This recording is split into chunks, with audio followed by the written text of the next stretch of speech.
Hi, my name is Denmark from the Servants of the Living God community in Ormoc City. Welcome to Pathways of Hope.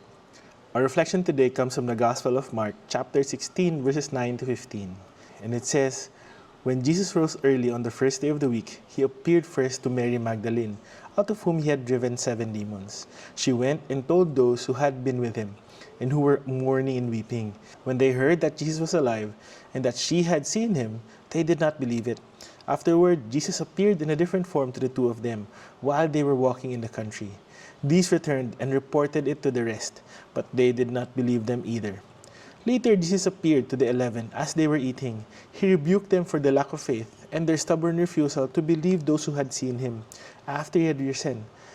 He said to them, 'Go into all the world and preach the gospel to all creation.'" It was the morning after the unthinkable. The tomb was empty. The stone rolled away. Jesus had risen, just as he had said he would. And yet no one believed it.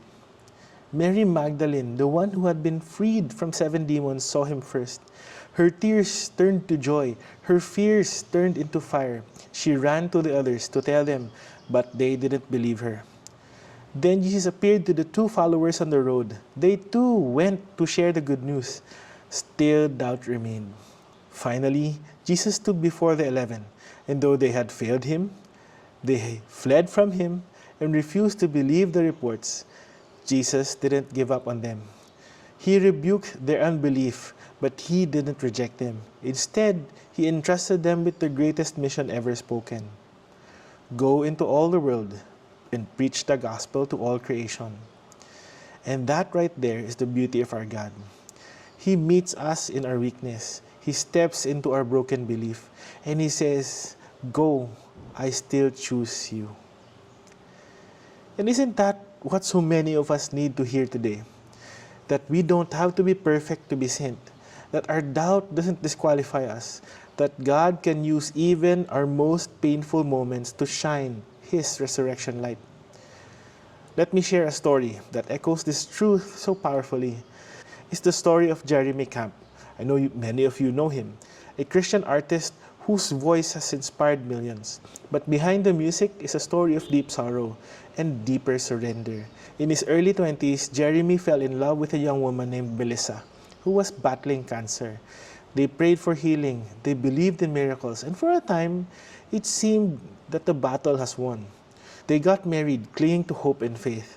But not long after, Melissa's cancer returned, this time unstoppable. Within months, Jeremy found himself a newlywed and a widower. The questions came hard and fast. Why, God? Where were you? Are you still good? In the middle of that heartbreak, Jeremy turned to the only place he had left, worship. And from that broken space, the song "I Still Believe" and many others were born. He sang not because he had all the answers, but because even in his pain, he knew Jesus had risen. Even in loss, the message of Easter remained. Life wins. Jeremy's story reminds us God doesn't wait for the storm to pass before He calls us. He speaks in the middle of it. And sometimes the most powerful witness doesn't come from the mountaintop, but from the valley. So wherever you are today, whatever you're wrestling with, whatever doubts linger, in the shadows of your faith, you are still chosen. You are still sent. You are still a carrier of the message of resurrection. The glory of Easter isn't something we observe once a year. It's something we live every day. So carry it with you in your joy and in your questions, in your strength and in your weariness, in every conversation, in every decision, every step. The tomb is empty. Jesus is alive. And you, yes you, have a part in His story. I hope you have been blessed by today's reflection. My name is Denmark from the Servants of the Living God community in Ormoc City. Have a blessed day.